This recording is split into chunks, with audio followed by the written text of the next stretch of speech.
Halo, assalamualaikum warahmatullahi wabarakatuh. Salam bahagia, Bapak Guru hebat. Saya Sonta Aselsa Faisalina, CGP Angkatan 8 dari Kabupaten Pati. Pada kesempatan kali ini saya akan melaksanakan aksi nyata, yaitu penerapan diseminasi dalam in-house training tentang budaya positif. Sebelumnya, saya melaksanakan rancangan tindakan yang terdiri dari latar belakang. Budaya positif menjadi bagian dari pembentukan karakter dalam lembaga seperti sekolah. Budaya positif bagian dari penerapan visi sekolah. Lalu, lini masa tindakan yang dilakukan: 1. Melaksanakan koordinasi dengan kepala sekolah, murid, dan wali murid. 2. Membuat keyakinan kelas pada awal pembelajaran. 3. Kesepakatan kelas yang disusun menjadi keyakinan kelas harus disadari dan dilaksanakan. 4. Guru harus memahami kebutuhan dasar manusia. 5. Guru memilih manajer sebagai posisi kontrol paling ideal. Dan 6. Guru menerapkan segitiga restitusi.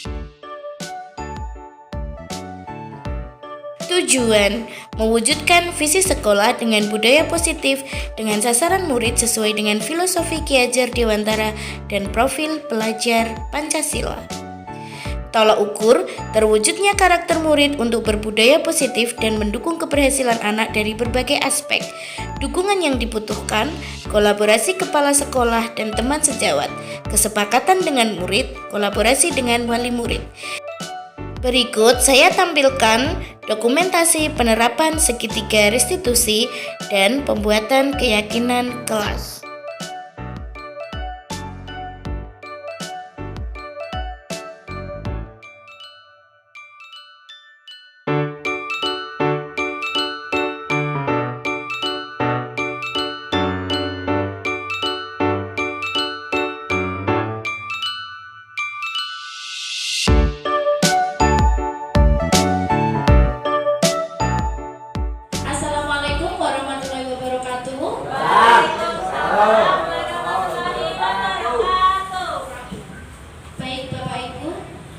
Yang terhormat Ibu Kepala Sekolah SD Negeri Ngarus 02 Pati, yang terhormat Bapak Ibu Guru kelas 1 sampai kelas 6 serta tata usaha dari SD Negeri Ngarus 02 Pati, murid kelas 3 dan Bapak Ibu wali murid yang juga saya hormati. Oke, baiklah. Pada kesempatan kali ini marilah kita panjatkan puji syukur kehadirat Tuhan Yang Maha Esa karena pada kesempatan kali ini kita dapat melaksanakan in-house training tentang budaya positif dari sekolah kita. Sebelumnya marilah kita mulai acara IHT ini dengan bacaan basmalah bersama-sama. Terima kasih Bapak Ibu. Sebelumnya budaya positif ini saya dapatkan dari pendidikan program guru penggerak. Pada kesempatan kali ini saya harus melaksanakan aksi nyata, menularkan ilmu budaya positif dan mengubah mindset dari Bapak Ibu semuanya. Baiklah, sekarang coba pegang HP-nya. Kita akan menjawab pertanyaan pemantik. Saya share atau bagikan link Padletnya di grup ya. Sebentar ya Pak. Oke. Grup yes.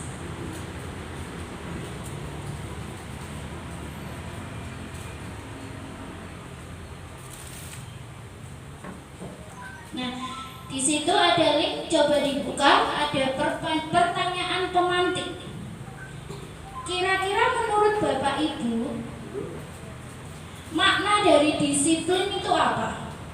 Menurut versinya panjenengan aja.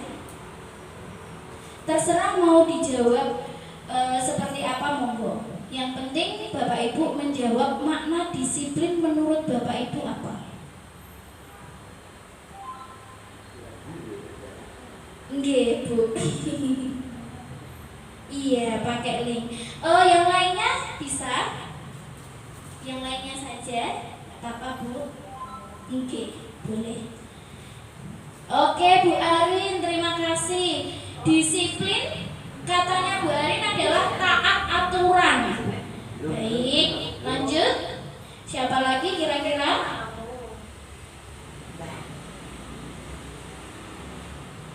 Siapa lagi ya? Siapa ya? Disiplin. Apa yang terbayang dalam benak Bapak Ibu ketika Bapak Ibu mendengarkan kata disiplin? Apa yang terbesit? Monggo ditulis di situ.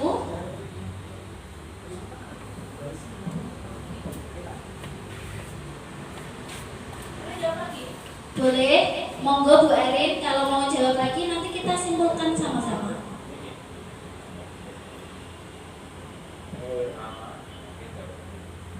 Saya tunggu ya. Oh, Bu Arin, sesuai aturan yang berlaku. Oke.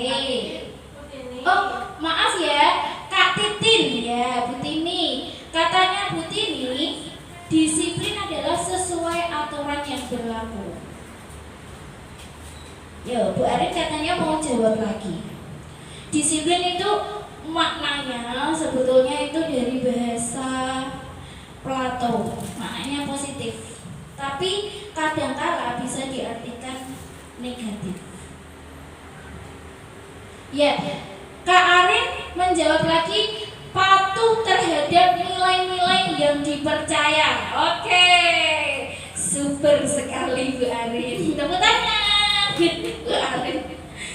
Kemudian ada Nindi, perilaku baik. Ya, Nindi. Nindi yang mana ya? Oke. Oh, dari Bu Nita Ernawati, melaksanakan dengan tepat waktu dan sesuai aturan. Melaksanakan dengan tepat waktu dan sesuai aturan. Baik, terima kasih. Kak Arin taat aturan. Pak Denur. Ya, di sini ada Pak Nur, itu artinya disiplin adalah tanggung jawab yang harus dilaksanakan. Oke, baik. Lanjut. Ada lagi? Sudah ya? Atau ada yang lain lagi? Baik, terima kasih. Terima kasih sudah menjawab. Ya, betul sekali. Disiplin itu mengandung nilai positif, yaitu melaksanakan tanggung jawab. Ya, tepuk tangan untuk Pak Dinur. Jawabannya mirip, ya mirip. Sekarang Padlet yang kedua, ada pertanyaan pemantik yang kedua. Sebentar. Di mau ya? Ayah. Enggak. Ayo, hati-hati. Oke, ini Padlet yang kedua juga ada pertanyaan. Silahkan dibuka. Nanti kita simpulkan sama-sama. Yang pertanyaan pertama, apakah hukuman dapat mendisiplinkan anak? Menurut Bapak Ibu, betul atau tidak? Setuju atau tidak? Jadi jawabannya hanya setuju atau tidak setuju. Ya. Jadi hukuman dapat mendisiplinkan anak, panjenengan jawab setuju atau tidak setuju. Hanya itu jawabannya. Terus soal yang kedua, pemberian hukuman dengan hal positif seperti membaca atau membersihkan halaman sekolah dapat meningkatkan disiplin anak, setuju atau tidak setuju. Dan yang ketiga, memberi penghargaan dapat meningkatkan motivasi belajar anak, setuju atau tidak setuju. Ya, kita lihat yang ya, jawaban untuk hukuman kok no ya Bu Ari? Jawaban apa itu no ya Bu Ari? Ya, di sini jawabannya Bu Arin no. Jawabannya Bunita, hukuman dapat mendisiplinkan anak, tidak setuju. Nindi juga menjawab tidak setuju. Pak Dinur juga sangat tidak setuju. Oke. Pertanyaan yang kedua, pemberian hukuman dengan hal positif seperti membaca atau membersihkan halaman sekolah dapat meningkatkan disiplin anak. Tidak setuju sekali. Tidak setuju, ini nggak ada namanya. Ya. Dinur tidak setuju. Memberi penghargaan dapat meningkatkan motivasi belajar anak. Tidak setuju katanya Pak Nur. Bu Arin menjawab not yet. Bu Arin tahu tidak artinya not yet apa? Belum. Kalau tidak setuju bahasa Inggrisnya disagree. Baiklah. Ya ternyata Bapak Ibu pintar semua ya. Tepuk tangan. Jawabannya betul. Tidak setuju. Nah ini mindsetnya yang harus diubah. Kalau kita dulu bilang hukuman itu dapat mendisiplinkan anak, itu adalah warisan pendidikan kolonial. Sekarang kita tidak boleh menghukum anak. Nah itu diperhatikan ya. Terus yang kedua, pemberian hukuman hal positif seperti membaca atau membersihkan halaman sekolah dapat meningkatkan disiplin anak. Iya, itu bisa terjadi, tapi jangkanya pendek. Ketika anak-anak tersebut tidak dihukum, maka dia kesadarannya tidak akan timbul kembali. Jadi dia melaksanakan sesuatu karena hukuman. Begitu juga motivasi penghargaan. Jadi memberikan bintang di kelas, memberikan hadiah buku, memberikan sertifikat, piagam, sebetulnya itu hanya bersifat sementara. Jadi mindsetnya harus dirubah. Nah, bagaimana caranya nanti akan kita pelajari.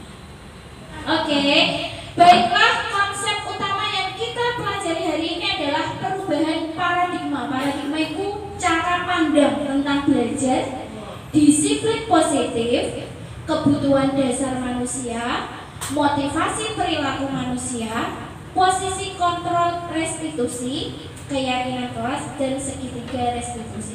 Jadi ini pas banget untuk guru-guru kelas yang akan membuat keyakinan kelas, ya, untuk kurikulum merdeka. Baik yang merdeka maupun tidak, nanti pada akhirnya akan ikut kurikulum merdeka semua.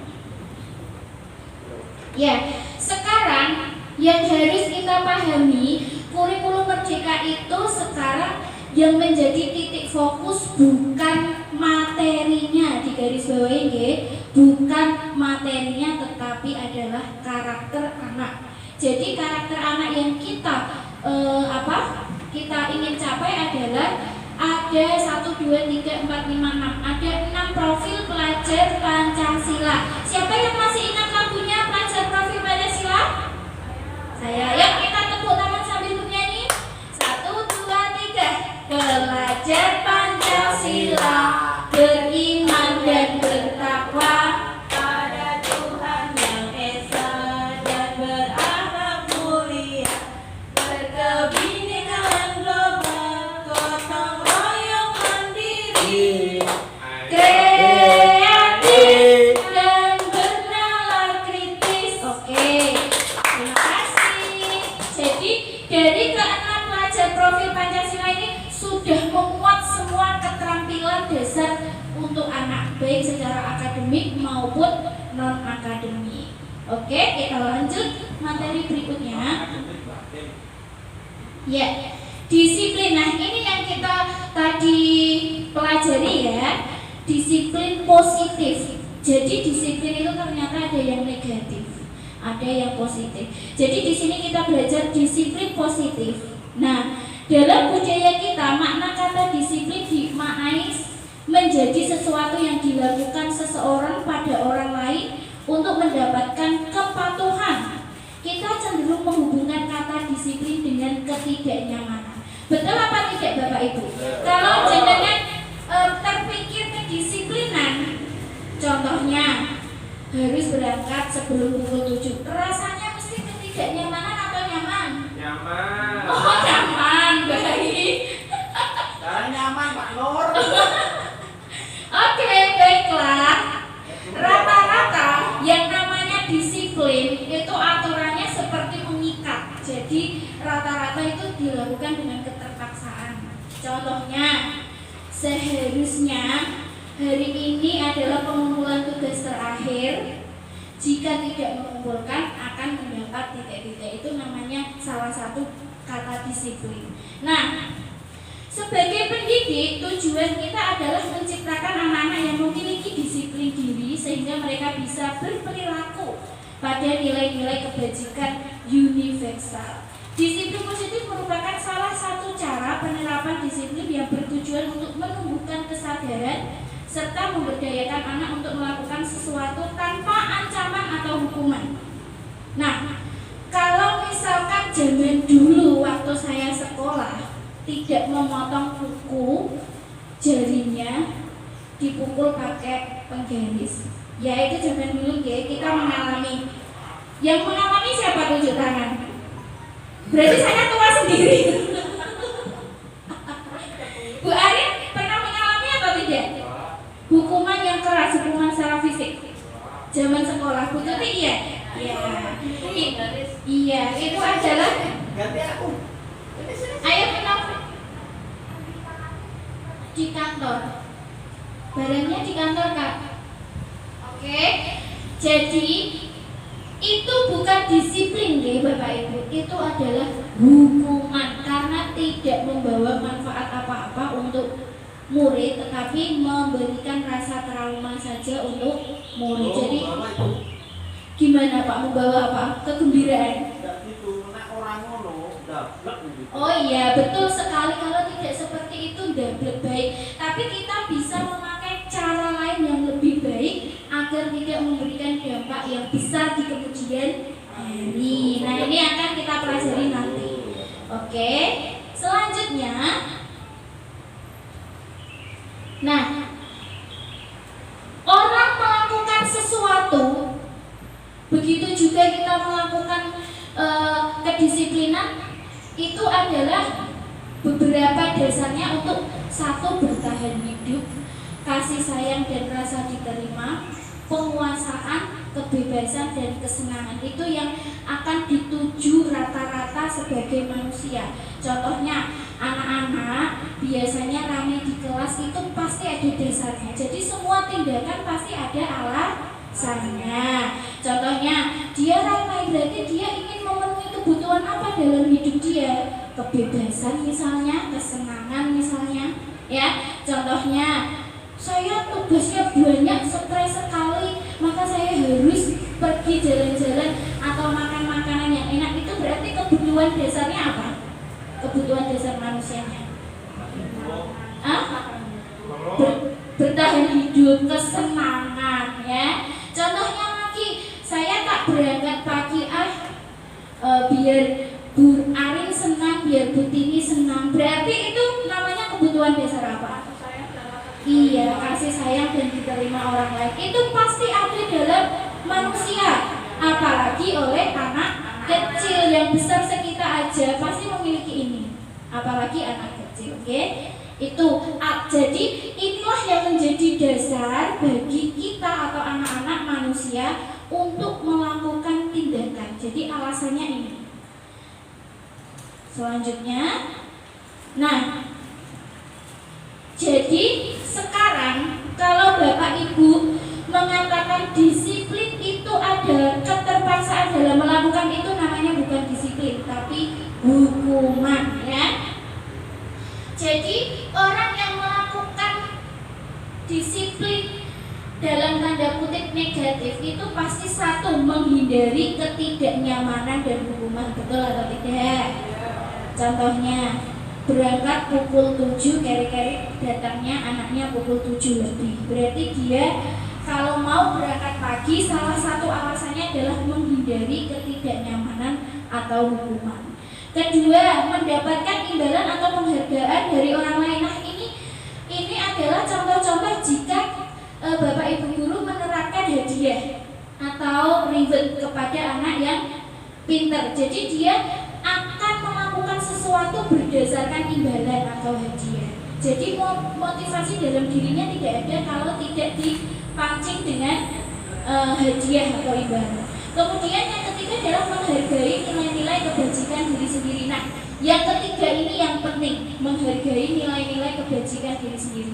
Contohnya ya, saya mengerjakan tugas bukan karena untuk menggugurkan tugas saja, menggugurkan apa kewajiban yang menjadi kewajiban tugas saja, tetapi untuk kebaikan diri sendiri baik di masa ini maupun di masa yang akan datang. Baik bapak-bapak dan ibu-ibu, Anda mengantuk? Baiklah, sama saya juga mengantuk. Nah, inilah yang perbedaan antara hukuman dan penghargaan. Jadi dua-duanya itu adalah disiplin dengan identitas gagal. Bagi guru yang masih menerapkan hukuman dan penghargaan, saya jamin disiplinnya tidak berhasil, ya. Jadi hukuman itu pasti menyakitkan, ya. Yang kedua, hukuman pasti tidak nyaman. Murid menjadi takut, memaksa, murid menyembunyikan kesalahan, murid menjadi rendah diri. Ini efek ke depannya. Jadi kalau Bapak Ibu menerapkan tentang hukuman sekarang, anak-anak mungkin sekarang menjadi penurut, tapi efeknya, dampaknya dalam 5 atau 10 tahun ke depan, itu anak-anak akan menjadi seperti contohnya kuda keluar dari kandang, jadi merasa bebas. Nah, jadi tidak bisa mengontrol dirinya sendiri. Nanti akan menjadikan anak seperti itu. Nah, yang kedua adalah dengan penghargaan. Kalau dengan penghargaan itu satu, tidak efektif, merusak hubungan. Nah, contohnya merusak hubungan seperti ini. Bapak Ibu guru diberi hadiah oleh wali murid, ya.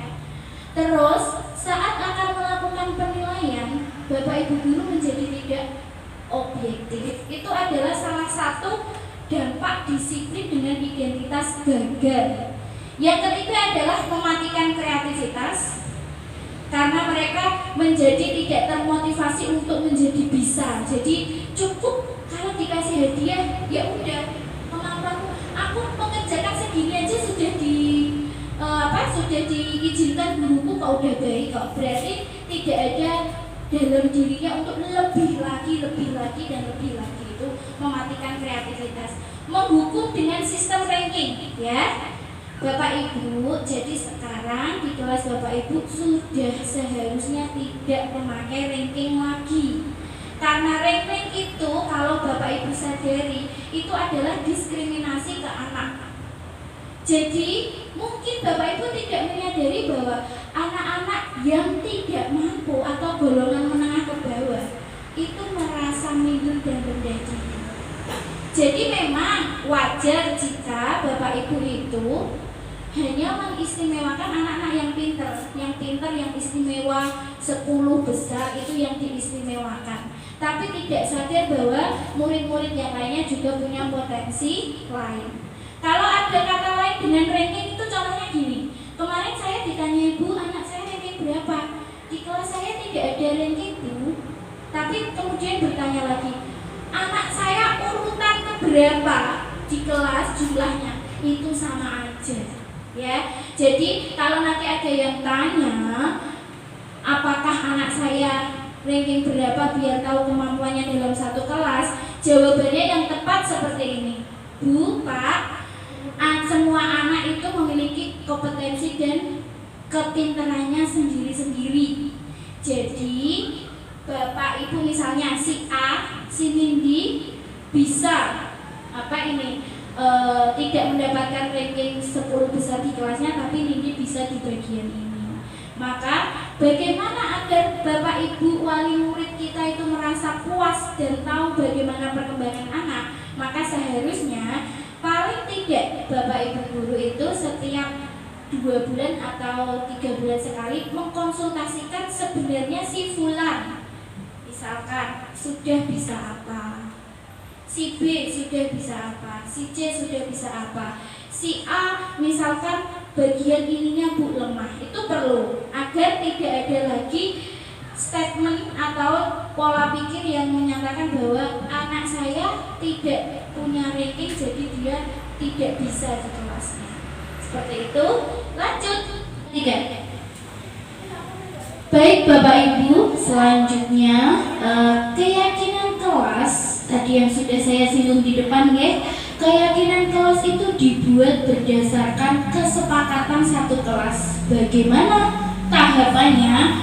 Yang pertama, tahapannya itu adalah memunculkan nilai-nilai kebajikan yang ada dalam kelas tersebut, dan kalimat pernyataannya biarkan anak menyusun kalimatnya sendiri. Nah, setelah itu kita tanya apakah ini sudah sesuai dengan kelas kita, kondisi kelas kita. Jika iya, kita tuliskan. Ada lagi ide lain yang perlu kita munculkan kembali, dan kesepakatan itulah yang akan menjadi keyakinan kelas. Jadi keyakinan kelas ini tidak bisa dicontoh antara satu kelas 1 dengan kelas yang lainnya, karena kondisi setiap kelas itu berbeda-beda, begitu ya. Apalagi beda sekolah, sudah jelas itu berbeda. Nah, ini saya akan tampilkan pada saat saya menerapkan keyakinan kelas di kelas 1, karena kebetulan saya merupakan guru kelas 1 ya Bapak Ibu. Ya, baik Bapak Ibu, keyakinan kelas ini bedanya dengan kelas tinggi adalah kalau kelas tinggi itu bisa kita ajak kerjasama untuk memunculkan ide-ide, untuk membuat pernyataan, tapi untuk kelas rendah itu jelas belum bisa ya Bapak Ibu. Nah, tugas kita sebagai guru adalah membimbingnya. Kita bisa menyiapkan beberapa kalimat pernyataan, kemudian kita tawarkan ke anak bagaimana menurut mereka, apakah ini baik untuk kelas mereka atau tidak. Kemudian kita voting, kita tanyakan apakah anak-anak setuju atau tidak. Kemudian jika setuju, lalu kita angkat itu sebagai keyakinan kelas. Nah, ini saya akan tampilkan videonya ya Bapak Ibu, bagaimana saya menyusun keyakinan kelas di kelas saya kemarin.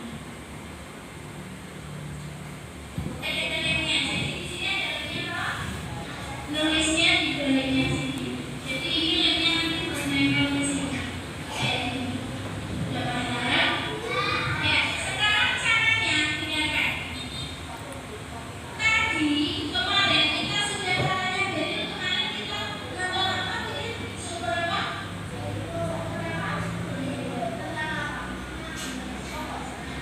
Berarti kita sepakat kelas kita juga harus bersih atau tidak? Iya. Nah, sekarang tugasnya siapa menjaga kebersihan kelas? Tugasnya siapa? Iya, tugasnya semua anak yang di kelas ini.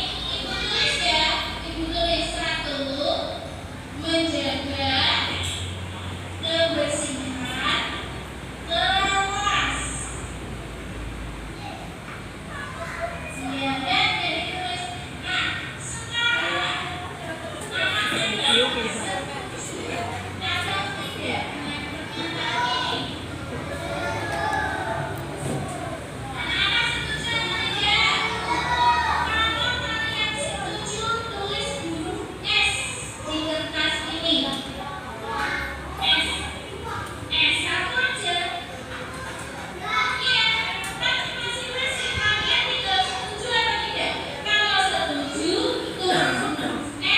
kalau tidak setuju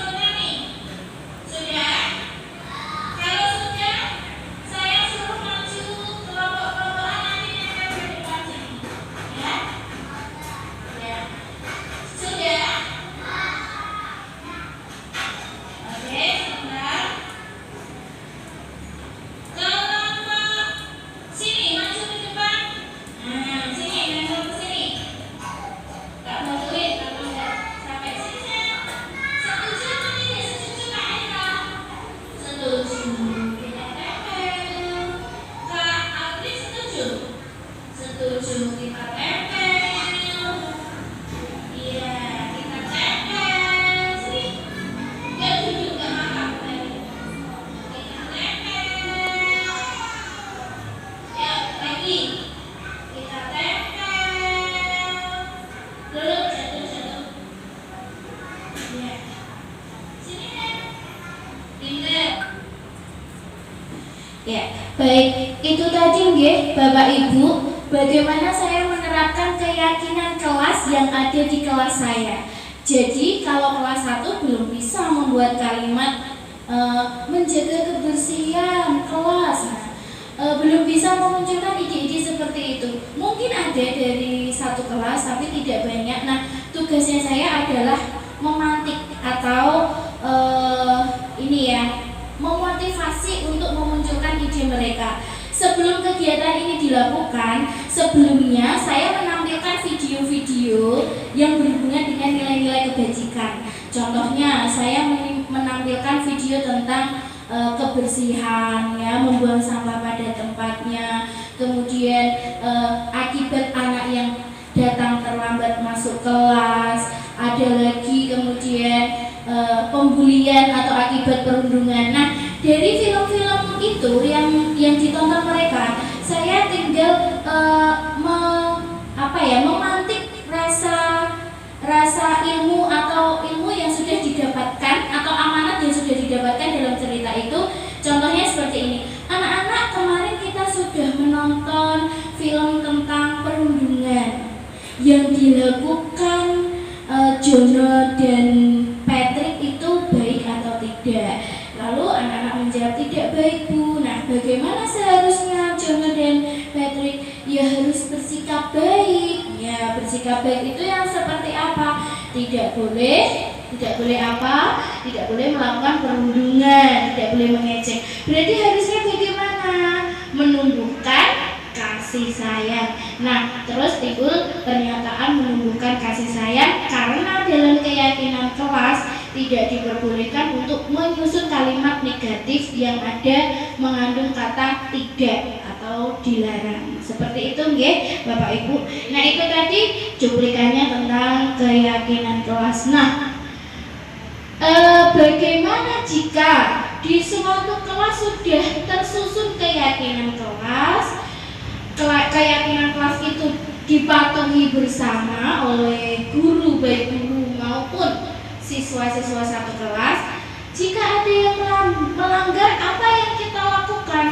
Nah, yang kita lakukan adalah melakukan segitiga restitusi yang akan dijelaskan nanti setelah bab ini. Segitiga restitusi itu pengganti dari hukuman atau idealnya seorang guru memberikan solusi terhadap suatu kasus. Nah, ini ada 3 tahapan ya.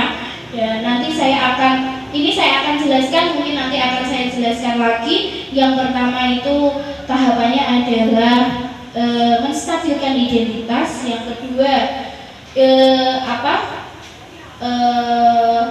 memunculkan validitas kesalahan, dan yang ketiga menanyakan keyakinan. Jadi misalkan anak ada yang tidak membuang sampah pada tempatnya, contohnya meninggalkan sampah pada laci. Kemudian temannya tanya, Bu, si A membuang sampah di laci. Nah, langkah yang kita terapkan dari segitiga ini yaitu pertama, misalkan, Kak Nafi, kenapa kamu dipanggil Bu Sona ke sini? Ya Bu, kenapa kamu kok di sini? Karena saya membuang sampah pada laci. Nah, perbuatan itu sudah benar atau belum? Ya Bu, perbuatan saya tidak benar. Nah, sesuai dengan keyakinan kelas yang kita buat tidak Bu. Padahal di keyakinan kelas harusnya bagaimana? Harus membuang sampah pada tempatnya. Kalau begitu, kakak sudah melanggar keyakinan kelas yang sudah kita buat. Apa yang akan kamu lakukan?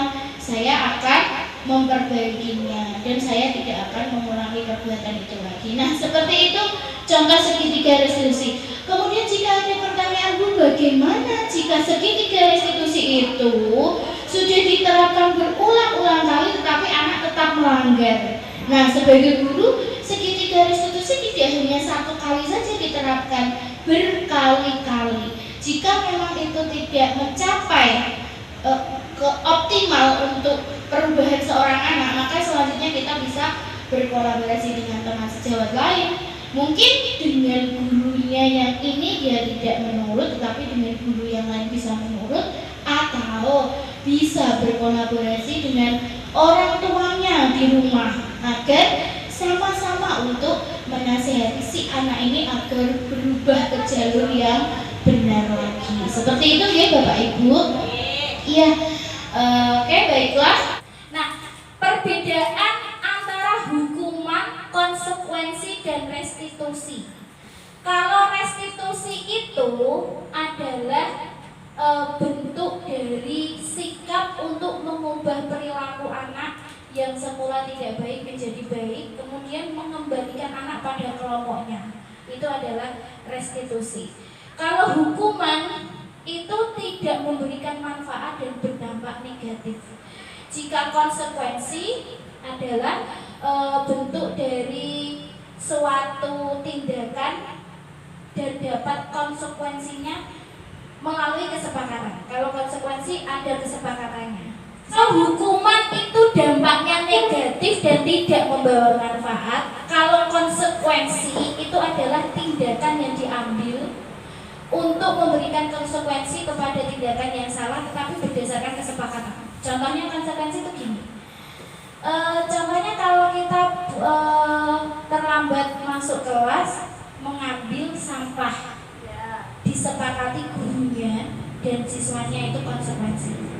Kalau hukuman seperti ini, ambil sampah setengah jam sampai sampah di tong sampah itu penuh, itu hukuman karena tidak membawakan manfaat apa-apa untuk siswa. Nah, sekarang kita jawab. Coba nomor 1, mencatat 100 kali di dalam buku kalimat "saya tidak akan terlambat lagi karena terlambat ke sekolah". Itu konsekuensi atau hukuman?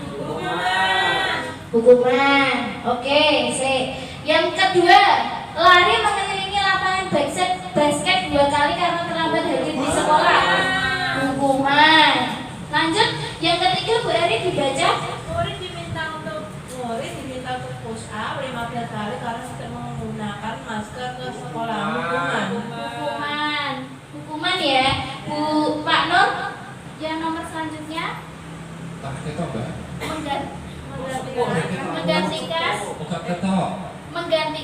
Menggantikan kertas tugas teman yang telah dicoret-coret. Hukuman atau konsekuensi? Konsekuensi. Ya, sekarang Bu Tini bawahnya.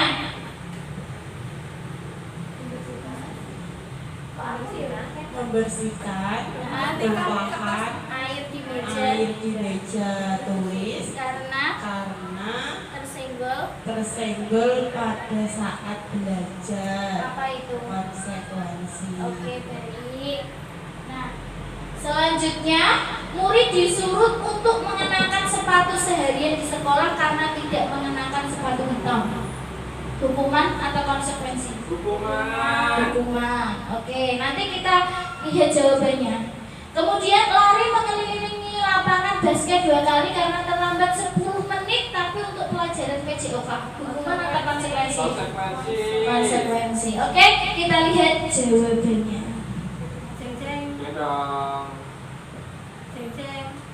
Ya, mencatat 100 kali ini adalah betul hukuman. Ya, tepuk tangan. Karena hukuman, kenapa kok seperti itu? Karena menurut saya tidak menulis 100 kali, saya tidak akan terlambat lagi, itu sebetulnya membawa manfaat apa untuk anak? Ada manfaatnya? Ada. Apa Pak Nur? Menulis. Sementara. Iya, sifatnya sementara.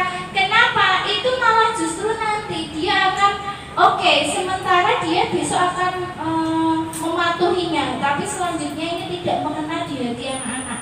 Artinya Anda sebagai guru sudah dicap sebagai guru yang sering memberikan hukuman, pasti seperti itu. Ini memberikan dampak yang traumatis terhadap anak lo menulis seperti ini.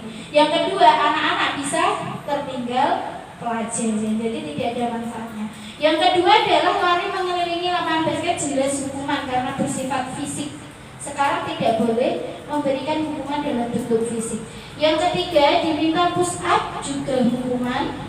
Menggantikan kertas tugas teman yang telah dicoret-coret, ini konsekuensi, ya. Ini sebagai bentuk tanggung jawab kita karena mencoret-coret tugas teman. Membersihkan tumpahan air di meja karena tersenggol pada saat belajar juga konsekuensi. Kemudian, nah, yang kemarin saya bingung itu di 2 soal terbawah. Murid disuruh tidak mengenakan sepatu seharian di sekolah karena tidak mengenakan sepatu hitam. Padahal sepatu hitam itu aturan kita, ya, peraturan. Ketika ada anak yang tidak memakai sepatu hitam, terus disuruh tidak mengenakan sepatu seharian di sekolah, itu hukumannya yang salah, bentuk hukumannya yang salah. Menurut Bapak Ibu yang paling cocok diapakan itu? Dihapus. Kalau tidak memakai sepatu hitam, itu konsekuensinya enaknya, itu diberi apa ya istilahnya? Solusi apa? Ditawarkan solusi apa terhadap anak? Disebut hitam. Loh, tidak memakai hitam berarti Anda membawa semet hitam gitu, Bu Tini. Ditanyai dulu kenapa sebabnya dia tidak mengenakan sepatu. Oh betul, tepuk tangan untuk Bu Nita. Pertama, kita harus menanyai dulu alasannya, kemudian mencari solusi bersama. Betul sekali. Barangkali si anak ini dari kalangan tidak mampu, Oh. memang sepatunya cuma satu. Iya, betul sekali. Itu adalah tindakan restitusi yang akan kita pelajari setelah ini. Restitusi adalah bentuk lain dari bukan bentuk lain, ya. Memberikan solusi terhadap anak. Jadi tidak menghukum, memberikan solusi. Didiskusikan kenapa kok hari ini tidak memakai sepatu hitam. Nah, alasannya ini, Bu. Oke, mari kita temukan solusinya bersama-sama. Kalau memang alasannya seperti itu, nanti akan Ibu konsultasikan kepada Ibu. Kita bisa menghubungi orang tuanya untuk mengambilkan sepatu yang hitam, atau jangan diulangi lagi. Untuk kali ini dibebaskan, kemudian kedepannya harus konsekuensi, tidak akan mengulangi perbuatannya lagi. Kemudian yang paling bawah, lari mengelilingi lapangan basket 2 kali, ini kan bentuknya fisik. Padahal tadi dibilang bahwa bentuk konsekuensi yang fisik itu hukuman, tapi di sini kok konsekuensi? Iya, karena ini untuk pelajaran PJOK. Jadi ngiras-ngiras, iya, ngiras-ngiras untuk pemanasan itu cocok sekali atau linear dengan pelajaran PJOK. Tapi itu jika dilakukan oleh guru kelas itu sangat tidak diperbolehkan. Kalau Pak Jumat boleh, Pak, suruh lari. Oke, lanjut.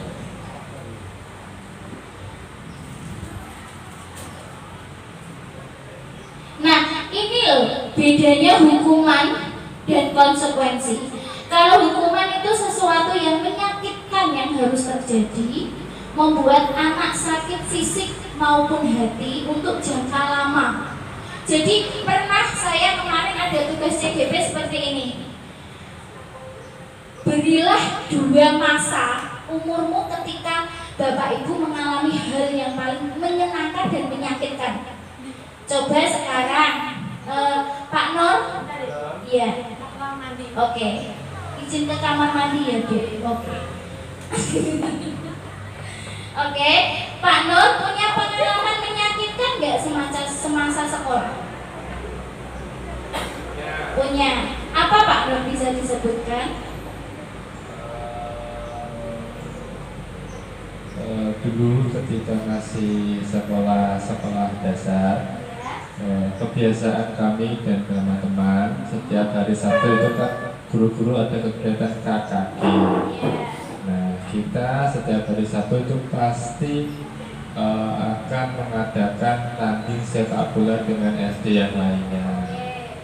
Nah, mungkin di mata guru itu salah, kami dihukum yaitu disuruh push up sebanyak 50 kali gitu.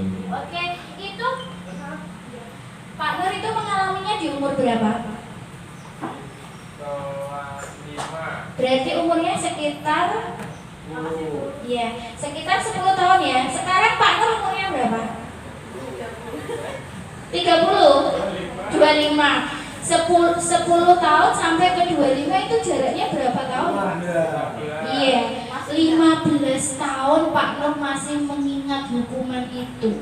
Berarti hukuman itu membawa dampak traumatis terhadap anak di masa mendatang, itu diingat-ingat, oke? Dan sekarang Bu Arin punya pengalaman menyenangkan nggak di masa sekolah? Ya, apa Bu Arin? Coba disebutkan.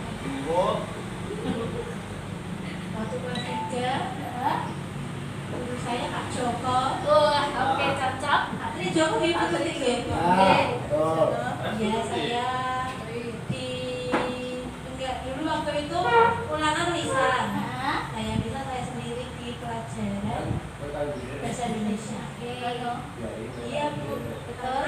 Awalnya saya belajar. Oke, ini patut ditiru terus. Terus saya cuma dikasih tepuk tangan. Oh, gitu. Oh, dikasih tepuk tangan aja sudah seneng ya. Oke. Punya ini bagaimana Bu Nita?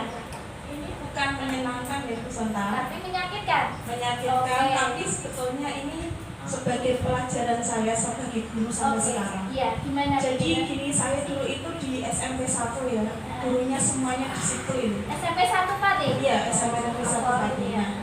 Pada saat itu bu guru matematika saya ada tamu. Nah, Oke. kan diberi tugas gitu Iya. kan. Terus karena saya sudah selesai mengerjakan tugas, saya itu mengisi waktu luang saya, waktu luang itu untuk mengerjakan ringkasan sejarah.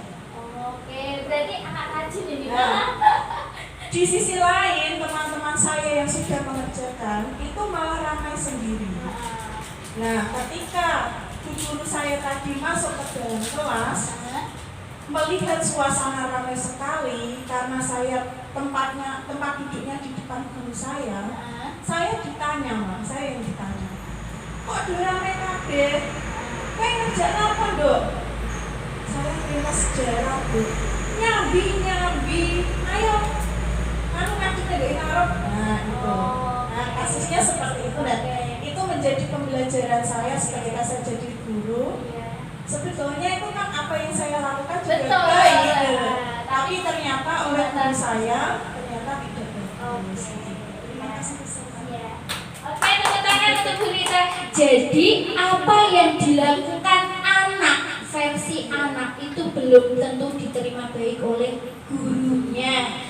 Nah, seperti Bu Nita tadi, Bu Nita itu tujuannya bagus, dia mencatat sendiri sekelasnya yang termasuk anak rajin. Tapi ternyata di mata gurunya tidak tahu apa-apa, terus dihukum KB karena gurunya itu sudah kadung emosi melihat suasana kelas yang ramai. Nah, tadi ya dilanjutkan, ternyata Bu Nita itu masih tetap kena hukuman dari gurunya. Nah, kita ambil kesimpulan Pak Nur. How are you? Dari kasusnya Pak Nur, Bu Arin, Bu Nita, dan mungkin oleh guru-guru yang lainnya, ternyata itu yang menyenangkan itu guru yang seperti apa? Apakah guru yang menghukum? Tidak ya. Jadi guru menghukum itu belum ada sejarahnya dapat menyenangkan bagi anak di masa yang mendatang. Padahal tadi dikatakan Bu Nita tadi kelas berapa SMP, Bu? Kelas 1 berarti umurnya sekitar 12 tahun. Sekarang Bu Nita umurnya 37. Berarti berapa tahun jaraknya? 25 tahun masih mengingat kejadian yang menyakitkan bagi dia. Tapi alhamdulillah baiknya Bu Nita itu bisa mengontrol atau mengambil sisi baik dari kejadian itu. Bayangkan jika anak yang diberi hukuman itu tidak bisa seperti itu.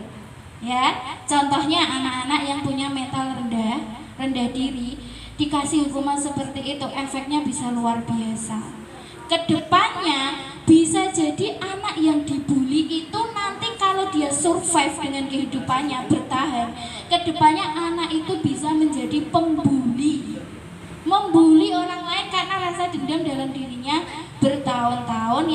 tidak terlampiaskan, nggih. Jadi impian kita untuk siswa masa depan adalah anak-anak yang ceria, anak-anak yang baik, tidak punya rasa trauma. Jadi sekarang Anda harus memilih menjadi guru yang sering menghukum atau guru yang menjadi kenang-kenangan yang baik bagi siswanya. Itu kita bisa memilih sendiri, nggih. Lanjut. Sebentar.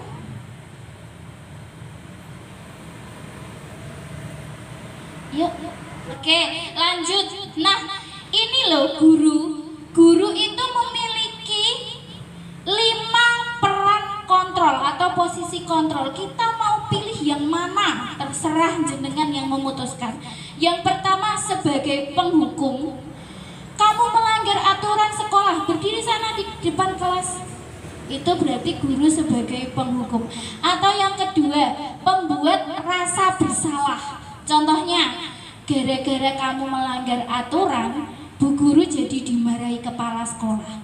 Nah, itu adalah membuat rasa bersalah terhadap anak. Jadi nanti kedepannya anak-anak yang seperti ini gurunya itu pasti rendah diri. Karena dia selalu diberi bahwa kamu yang salah, kamu yang salah, kamu yang salah. Jadi terpatri di pikirannya saya salah. Seperti kita didoktrin bahwa saya salah. Itu adalah membuat rasa bersalah. Contohnya seperti ini. Loh, teman-temanmu kan sekarang jadi ikut kamu semua, padahal perbuatanmu itu tidak baik. Ini gara-gara kamu. Nah, itu adalah pembuat rasa bersalah. Ketiga, atau sebagai teman. Contohnya, ayolah yang tertib, buat ibu jadi bangga. Atau seperti ini. Kak Tini, kok kakak ramai lagi ya? Kamu kan kemarin sudah berjanji sama Bu Sonta tidak ramai lagi. Kamu itu jangan seperti itu lagi ya. Nah, bahasanya lebih halus dan tidak memarahi. Dan anaknya merasa tidak takut terhadap kita. Itu adalah sebagai teman. Yang ketiga sebagai pemantau. Pemantau ini lebih ke tidak banyak bicara, tetapi langsung to the point pertanyaannya. Karena kamu sudah melanggar, apa konsekuensinya? Misalkan, Kak Wawan kemarin upacara tidak memakai atribut. Nah, sekarang tidak memakai atribut lagi. Kira-kira bagaimana seharusnya Kak Wawan? Kira-kira Kak Wawan ini harus diapakan? Itu sebagai pemantau. Kemudian terakhir sebagai manajer. Nah, ini seperti kita memanajeri sebuah perusahaan itu. Apakah kamu tahu kesalahanmu? Ditanya, kesalahanmu apa? Kira-kira bagaimana cara memperbaiki kesalahan itu? Itu adalah manajer. Jadi anak diajak diskusi, ditawarkan, ditanyai apa kesalahannya dan bagaimana penyelesaiannya. Itu adalah posisi kontrol. Oke, dari kelima posisi kontrol ini, mana guru yang paling ideal yang harus kita contoh? Sebagai apa? Teman, Bu Nita? Sebagai apa yang lain? Pak Nur juga teman? Oke, Bu Tini? Sebagai apa? Guru yang paling ideal yang didambakan oleh murid itu adalah yang sebelah mana yang paling bagus? Sebagai teman? Boleh? Oke. Yang lain? Teman. Oke. Teman ya? Bu Tini nggak punya opsi jawaban.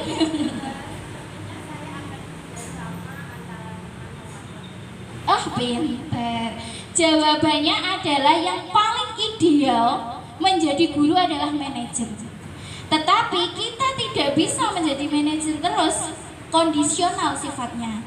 Ya, jadi betul sekali kalau Bu Nita tadi teman dan manajer, kalau Bu Tini tadi kolaborasi teman, pemantau dan manajer, itu betul. Yang tidak terpakai adalah dua di atas, penghukum dan pembuat rasa bersalah. Begitu nggih? Lanjut. Sabar. Ya khilaf nggak apa-apa, besok jangan diulangi. Nah, ini tentang keyakinan kelas. Jadi, keyakinan kelas itu beda dengan peraturan, nggih. Kalau berbaris sebelum masuk kelas itu peraturan, ya. Terus kalau terlambat masuk kelas harus mengambil sampah itu konsekuensi, itu masuk juga ke peraturan. Lalu bagaimana keyakinan? Keyakinan itu ada nilai kebajikan universalnya, jadi disepakati dulu satu kelas. Kalau peraturan kan sekolah, ya, miliknya sekolah, jadi lebih ke kesehariannya anak-anak. Contohnya apa? Siapa yang bisa menyebutkan keyakinan yang disepakati anak sama gurunya di dalam kelas itu, Oke, betul. Berbicara dengan sopan santun. Betul. Itu harus dibuat sebelum kita memulai pelajaran tahun ajaran baru seperti kemarin. Atau bisa juga ini belum terlambat karena belum sampai 1 minggu kita masuk, ya. Ini masih bisa untuk membuat keyakinan kelas. Jadi harus disepakati antara siswa dan guru. Contohnya gini Bu Arin. Jadi misalkan saja, contohnya ditulis kesepakatan keyakinan kelas itu ditulis, bukan kesepakatan kelas, ya, keyakinan. Jadi ditulis 1, ditawarkan dulu. Kalau bicara harus sopan santun, sepakat atau tidak? Kalau sepakat berarti boleh dijadikan keyakinan kelas. Dan cirinya kalau keyakinan kelas itu tidak diperbolehkan menggunakan kalimat negatif. Jadi tidak boleh ada kata-kata dilarang berbicara tidak sopan, itu nggak boleh. Tidak dilarang, itu tidak dipergunakan. Cari kata-kata yang positif. Berbicara dengan sopan santun, gitu. Diubah menjadi kalimatnya positif.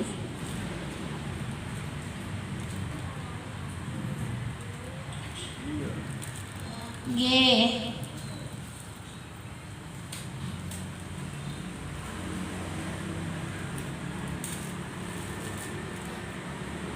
Nah, ini kurang satu lagi, segitiga restitusi. Jadi ada 3 tahap dalam segitiga restitusi, yaitu guru sebagai manajer tadi menerapkan ini. Yang 1, menstabilkan identitas. Yang kedua, validasi tindakan yang salah. Dan yang ketiga adalah menanyakan keyakinan. Jadi ini diterapkan kalau kita sudah membentuk keyakinan kelas, baru bisa menerapkan segitiga restitusi ini. Nah, contohnya seperti ini. Nindi bertengkar dengan temannya karena Nindi meminjam pensil tanpa seizin temannya. Jadi mereka bertengkar. Kemudian bagaimana kasus itu diselesaikan oleh guru sebagai manajer ini tadi? Yang pertama, Nindi dipanggil tersendiri, ya, tidak diperbolehkan di depan umum atau di depan teman-temannya. Lalu kemudian ditanyakan, Kak Nindi, apakah Kak Nindi tahu mengapa Kak Nindi dipanggil ke sini oleh Bu Sonta? Tahu. Kenapa kok tahu? Ya, tadi saya bertengkar dengan ini. Kenapa kok bertengkar? Karena saya meminjam pensil tanpa seizinnya.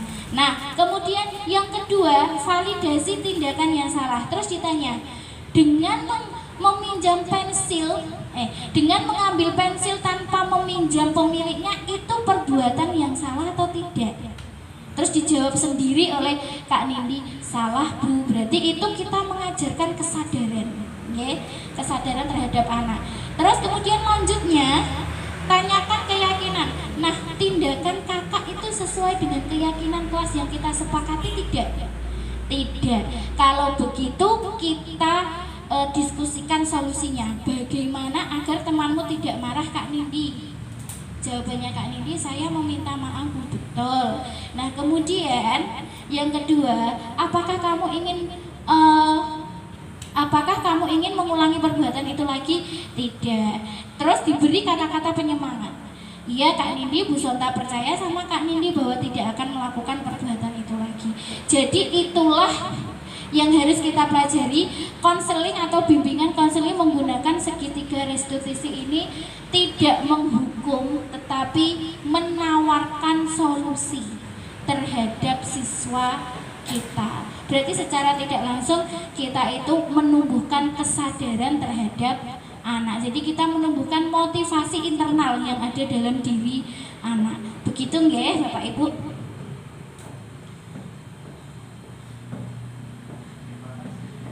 Iya, sudah selesai. Nah, oke. Kesimpulannya pada kesimpulannya pada IHT kali ini kita sudah belajar tentang budaya positif yang harus kita terapkan dalam rangka mewujudkan visi. Kemarin kita sudah mempelajari visi nggih Bapak Ibu. Demi terwujudnya visi kita harus menerapkan budaya positif. Salah satunya kita harus merubah diri kita sendiri sebagai seorang guru, yaitu dengan memutuskan kita ingin menjadi guru yang seperti apa. Tadi ada 5 kontrol ya, apakah guru sebagai penghukum, pemberi rasa bersalah, atau sebagai teman, atau sebagai manajer, atau sebagai pemantau. Nah itu adalah pilihan kita.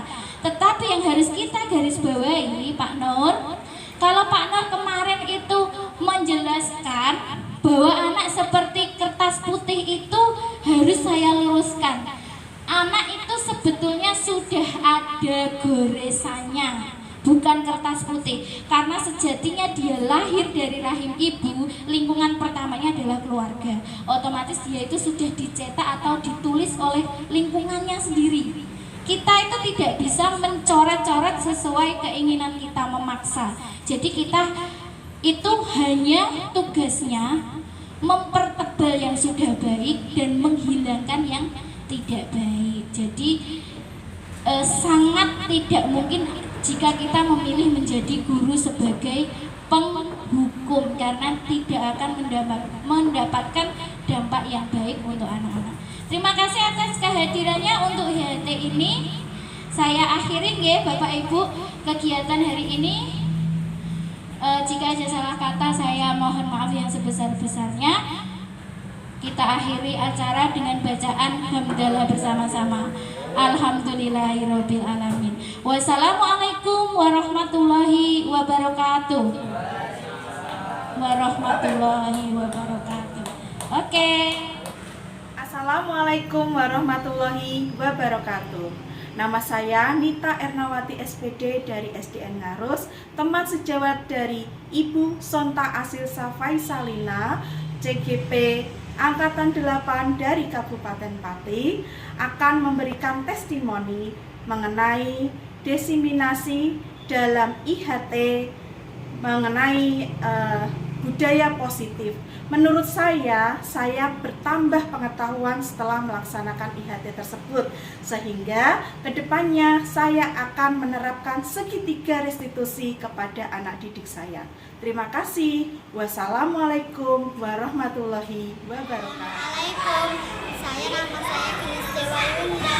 Saya adalah muridnya Bu Sonta kelas 1. Saya sudah membuat keyakinan kelas dan harus dipatuhi. Beradu mulut dengan Fatia karena Rea meminjam pensil tanpa meminta izin. Rea tidak mengakuinya dan membuat temannya menjadi marah. Kak Rea tahu tidak kenapa hari ini dipanggil Bu Sonta ke sini? Apa ya? Kak Rea merasa tidak kalau ada kejadian apa di kelas hari ini? Oh, bertengkar sama siapa? Fatia. Kira-kira kenapa ya Fatia kok marah, bertengkar gitu sama kamu? Apa penyebabnya? Dia marah-marah sendiri. Marah sendiri? Sebentar. Kalau orang marah itu pasti ada sebabnya. Kira-kira apa penyebabnya Kak Rea? Oh iya, aku minjem pensil tanpa izin. Oh gitu, baiklah. Nah sekarang Bu Sonta tanya, yang dilakukan Kak Rea seperti itu tindakannya benar atau salah? Salah. Salah. Kira-kira sesuai dengan keyakinan kelas yang dibuat apa tidak? Tidak. Oke, nah sekarang Kira-kira agar Kak Fatia tidak marah lagi sama kamu, apa yang kamu lakukan? Meminta maaf. Meminta maaf. Terus apakah Kak Ria mau memperbaiki sikapnya Kak Ria? Iya. Bagaimana memperbaikinya?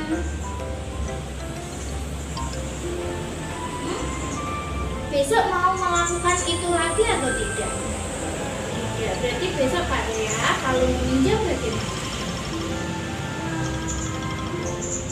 Meminjam barang milik orang lain harus bagaimana?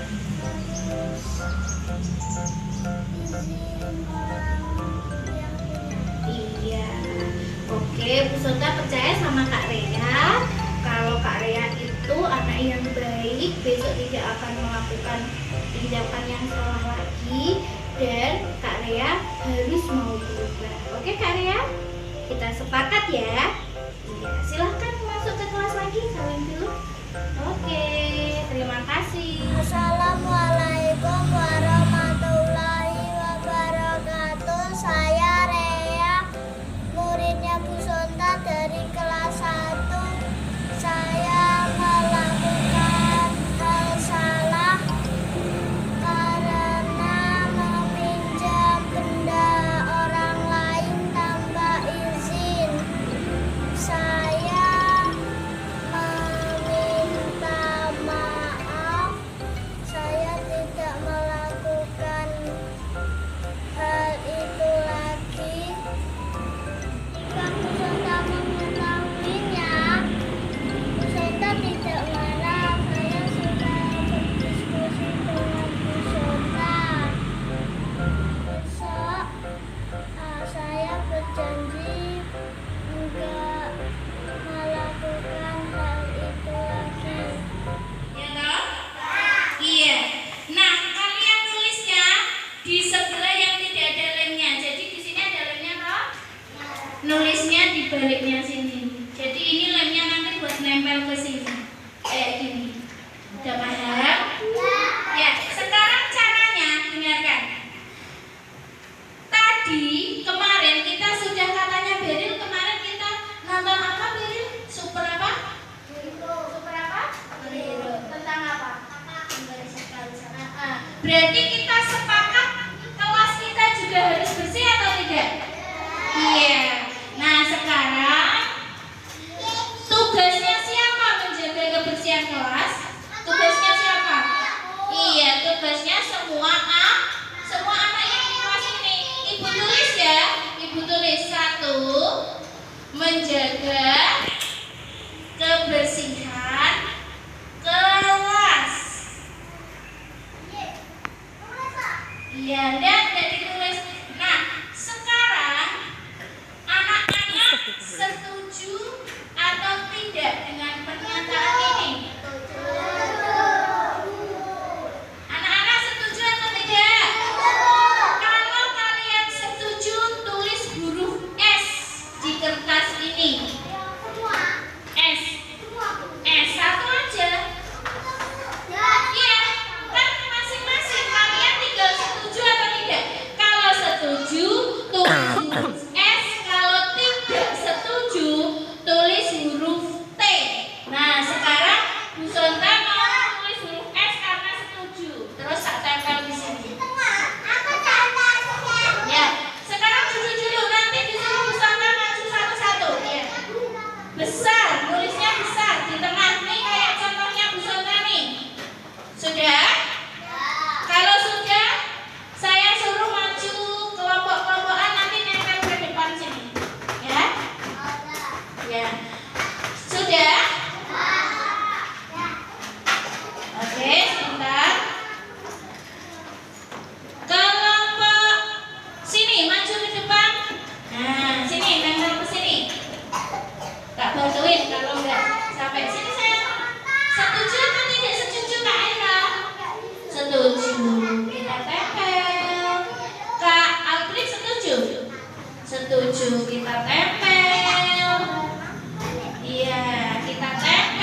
Jono dan Frankie. Kemudian Okto sampai bagaimana dia? Tidak masuk sekolah. Yang dilakukan Okto itu karena dia merasa takut dengan Jono dan Frankie. Yang dilakukan Jono dan Frankie itu benar atau salah? Benar atau salah? Salah. Nah, sekarang pertanyaannya, bagaimana sikap seharusnya Jono dan Frankie?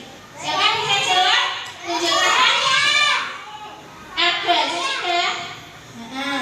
Bagaimana seharusnya sikap Jono dan Frankie? Harus bagaimana? Baik sama siapa? Okto. Iya, seharusnya baik sama Okto. Berarti bisa kita terapkan di kelas kita. Nuha. Bisa diterapkan dengan teman sekelas kita. Dengan teman sekelas kita boleh mengejek, boleh menunduk, boleh membuli, boleh berkelahi. Berarti seharusnya bagaimana? Saling apa? Saling menyayangi. Kita tulis ya. Kita tulis yang kedua. Sepakat kita harus saling menyayangi dengan teman sekelas? Sepakat atau tidak? Sepakat atau tidak? Iya, kita tulis. Dua, hentikan perundungan. Perundungan itu apa, anak? Iya, perundungan itu apa, anak? Kemarin Okto itu dirundung. Jono dan Frankie itu merundung. Berarti perundungan itu apa? Bertengkar, pembulian, diejek, direndahkan ya. Hentikan perundungan, tumbuhkan kasih sayang. Ya. Kasih sayang. Anak-anak setuju atau tidak dengan pernyataan ini? Setuju. Kalau setuju tulis S, kalau tidak setuju tulis T. Yuk, sekarang. Setuju dan tidak setuju. Iya. Ya, yang sudah ke depan tempelkan sendiri. Nggak usah lari, tempelkan sendiri. Kalau jatuh nggak apa-apa. Di kolom setuju ya. Kalau setuju di kolom setuju. Tuh tempel sendiri, tempel sendiri. Tumpu-tumpuan sama temennya nggak apa-apa, nggak apa-apa. Nah, sekarang kita ingat atau tidak kemarin ada anak laki-laki namanya siapa yang main game, main HP sampai malam di film kemarin? Namanya siapa? Tono, betul. Tono kok bisa terlambat masuk kelas, kenapa? Karena mainan HP. Siapa yang berani maju? Tono bangunnya jam berapa? Aja. Naiklah sini. Kemarin Tono bangunnya jam berapa ya? Tono bangunnya jam berapa? Jam 7. Berarti terlambat atau tidak? Terlambat. Seharusnya sampai sekolah jam berapa? Sebelum pukul 7. Ya, dan duduk. Nah, sekarang anak-anak boleh ditiru nggak sikapnya Tono? Nggak boleh. Seharusnya anak-anak sikapnya bagaimana? Baik, ya. Harus masuk kelasnya tepat waktu ya. Datang tepat waktu. Sepakat atau tidak? Datang tepat waktu. Ya. Nomor 3, datang tepat waktu.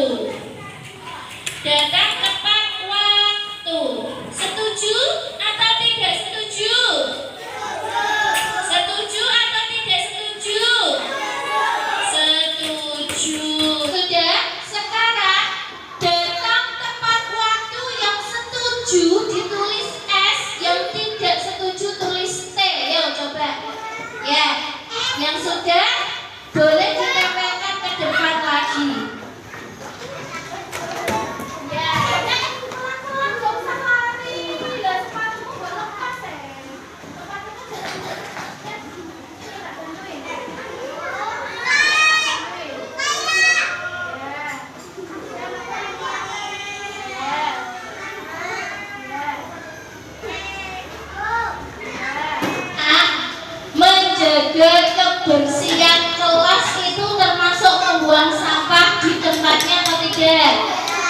Membuang sampah di tempatnya atau tidak?